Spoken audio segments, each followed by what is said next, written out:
በስመ አብ ወወልድ ወመንፈስ ቅዱስ አሃዱ አምላክ አሜን። ይህንን መልእክት የምትሰሙ ሁላችሁም በያላችሁበት ሰላም እግዚአብሔር ይብዛላችሁ። የሰላም አምላክ ልዑል እግዚአብሔር ስለዚች ዕለትና ሰዓት ክብርና ምስጋና ውዳሴና አምልኮ ለእርሱ ይሁን። አንተ በጎ ታማኝም ባሪያ በጥቂቱ ታምነሃል፣ በብዙ እሾምሃለሁ፣ ወደ ጌታ ደስታ ግባ።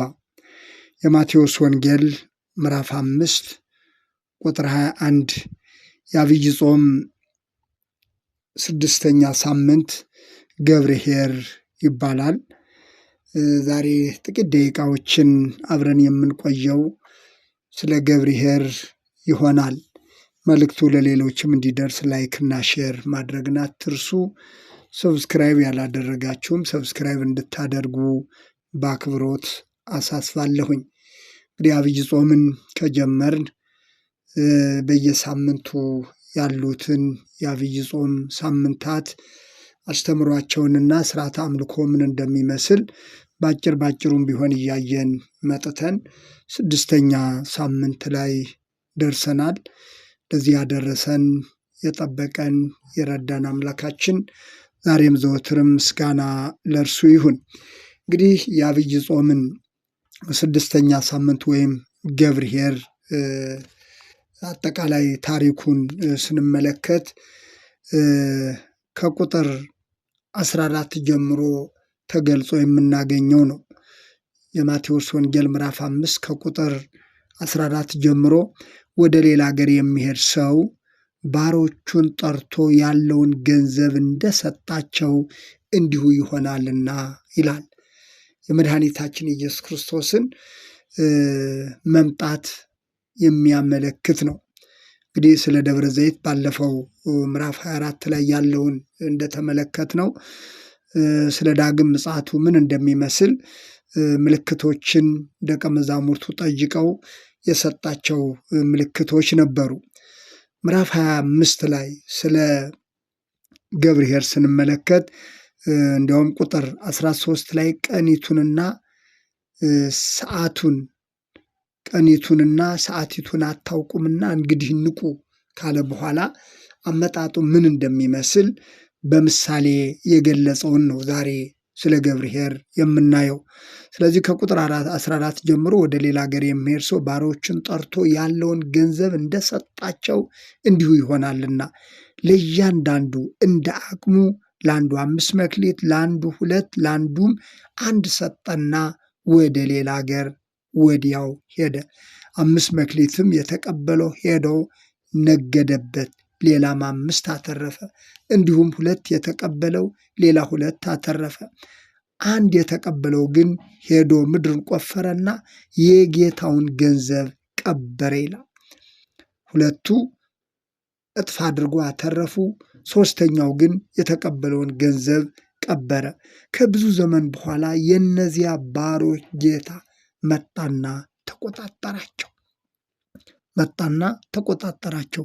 5 መክሊት የተቀበለውም ቀረበና ሌላ 5 መክሊት አስረክቦ ጌታ ሆይ 5 መክሊት ሰጥተኸኝ ነበር፣ እነሆ ሌላ 5 መክሊት አተረፉበት አለ። ጌታውም መልካም አንተ በጎ ታማኝ ባሪያ፣ በጥቂቱ ታምነሃል፣ በብዙ እሾምሃለሁ፣ ወደ ጌታ ደስታ ግባ አለው። 2 መክሊትም የተቀበለው ቀርቦ ጌታ ሆይ 2 መክሊት ሰጥተኸኝ ነበር፣ እነሆ ሌላ 2 መክሊት አተረፉበት አለ። ጌታውም መልካም አንተ በጎ ታማኝ ባሪያ፣ በጥቂቱ ታምነሃል፣ በብዙ እሾምሃለሁ፣ ወደ ጌታ ደስታ ግባ አለው ይላል።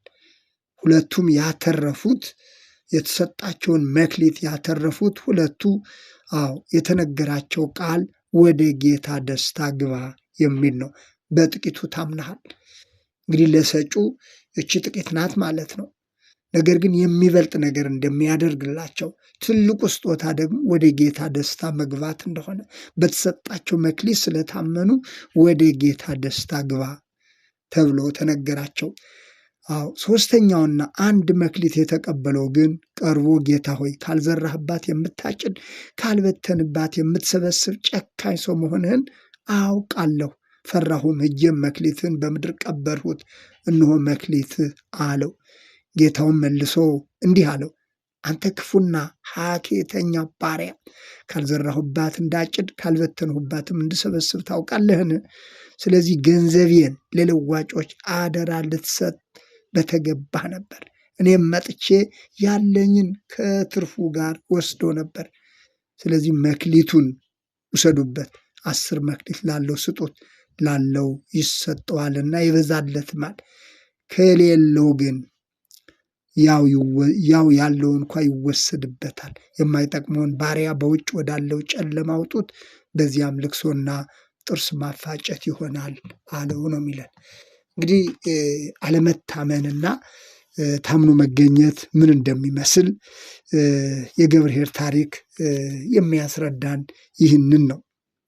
አንተ በጎ ታማኝ ባሪያ፣ በጥቂቱ ታምነሃል፣ በብዙ እሾምሃለሁ፣ ወደ ጌታ ደስታ ግባ።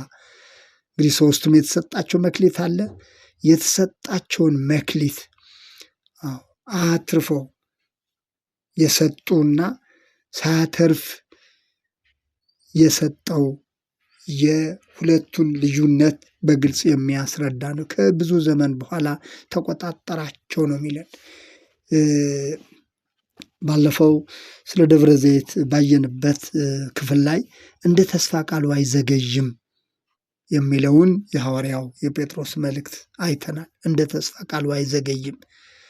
ስለዚህ እንደ ተስፋ ቃሉ መጣና ተቆጣጠራቸው ነው የሚለን።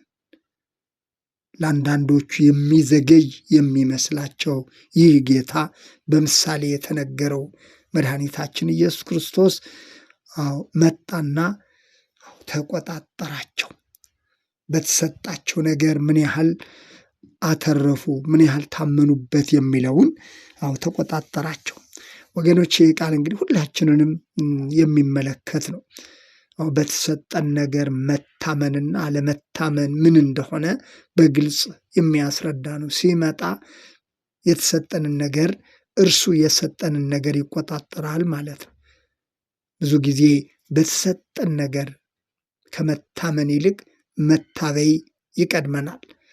ብዙ ሰው ሲሰጠውና ሳይሰጠው ያለው ሁኔታ ይለያል። በተሰጠን ነገር ለእርሱ ከመታመን ይልቅ በሰውም ሆነ በእግዚአብሔር ፊት መታበይ የብዙ ሰዎች ችግር ነው። ሳይኖረን የነበረን ሁኔታና ስናገኝ ወይም ሲሰጠን የምንሆነው ሁኔታ ይለያል። ስለዚህ ገብርኄር ወምእመን፣ አንተ በጎ ታማኝ ባሪያ፣ በጥቂቱ ታምነሃል የተባለው በብዙ ሾመሃለሁና ወደ ጌታ ደስታ ግባ ተባለ። ያኛው ያልታመነው ደግሞ አንተ ክፉና ሐኬተኛ ባሪያ ተባለ።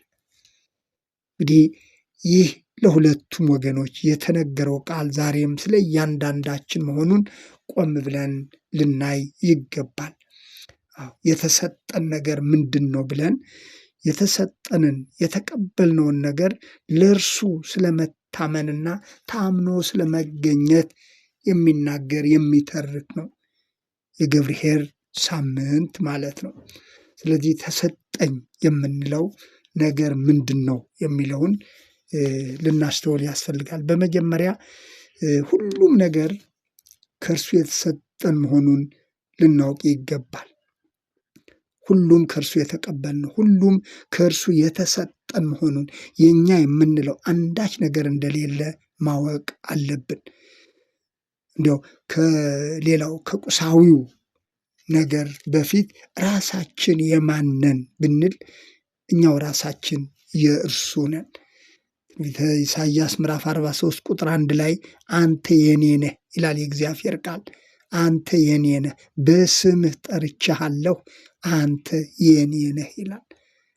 ስለዚህ በየስማችን የሚያውቅ በየስማችን የሚጠራ እኛው ራሳችን የእርሱ የሆን መሆናችንን በዚህ ሁኔታ የእግዚአብሔርን ነገር ልናውቅ ያስፈልጋል። ስለዚህ እኛው ራሳችን የእግዚአብሔር እንጂ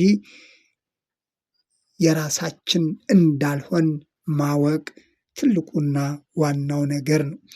ዓይንን የሰጠ፣ ጆሮን የሰጠ፣ የምንራመድበትን እግር የሰጠ፣ ሁሉንም የሰጠ፣ እኛው ራሳችንን ያስገኘ፣ የሰራን፣ የፈጠረን፣ ደግሞም በቃሉ እንደተነገረው አሁንም አንተ የኔ ነህ እያለ የሚጠራ አምላክ ስላለን ይህ አምላክ ይህ ጌታ ከመምጣቱ አስቀድሞ በተሰጠን ነገር ለእርሱ መታመን እንደሚገባ የገብርኄር ታሪክ ይህንን ነው የሚያስረዳን ወገኖቼ። ስለዚህ ብዙ ጊዜ ተሰጥቶን እርሱ እንደሰጠን በውል ሳናውቅ ሲወሰድብን ብቻ የምንባንን ብዙዎች ነን። ሲወሰድብን ለምሳሌ ዓይናችን ሲደክም፣ ጉልበታችን ሲዝል፣ ሌሎችም ነገሮች የኛ የምንላቸው አይደለም። ቁሳዊው ነገር በገንዘብ የሚገኝ በገንዘብ የሚሸጠው ነገር ይቅርና ራሳችን ሕልውናችን እንኳ የእርሱ እንደሆነ፣ አካላችን የእርሱ እንደሆነ የኛ ያልነው ነገር ግን አንድ ቀን ሲጎድል፣ ሲደክም፣ ሲዝል ግን ያን ጊዜ ልንማንን እንችላለን። ስለዚህ ሁሉም ከእርሱ ነው ማለት ነው። ሁሉም የእርሱ ነው ማለት ነው። የእርሱ ለሆነው ነገር ለእርሱ መታመን፣ ከእርሱ ለተቀበልነው ነገር ለእርሱ መታመን እንደሚገባ ገብርኄር ተብሎ የሚነገረው የስድስተኛው ሳምንት የዐቢይ ጾም ሰንበት ወይም እሁድ ይህንን ነው የሚያስተምረን። ስለዚህ በታሪክ ብቻ የምናልፈው ሳይሆን ዛሬ እያንዳንዳችን ከእርሱ የተቀበልነው ብዙ ነገር እንዳለን እኛው ራሳችን የእርሱ እንደሆን አይተን እርሱ ሲመጣ እንደሚቆጣጠረን ተቆጣጠራቸው ነው የተባለው። ነገ ጌታ በመለኮታዊ ክብሩ ዳግመኛ ሲገለጥ ይቆጣጠረናል። በተቀበልነው ነገር ምን አደረግን? በሆነልን ነገር ምን አደረግን? ምን አተረፍንበት የሚለውን መንፈሳዊ አገልግሎት ሊሆን ይችላል። ሌላም ልዩ ልዩ አይነት ስጦታ፣ የሀብት፣ የገንዘብ፣ ሌሎችም ስጦታዎች እንደ አገልጋይ እንደ ክርስቲያን ደግሞ ከእርሱ ዘንድ የተሰጠን ልዩ ልዩ ጸጋዎች እንዳሉ አውቀን የተሰጠንን ጸጋ የተሰጠንን ስጦታ ማንኛቸውንም ነገር ከእርሱ እንደተቀበልን አውቀን ይህንን አምነን ለእርሱ መሆን እንደሚገባ ነው ክፍሉ የሚያስረዳን። ተቆጣጠራቸው ነው የተባለው። ስለዚህ የሰጠን ጌታ በሚገለጥበት ጊዜ እርሱ ይቆጣጠረናል።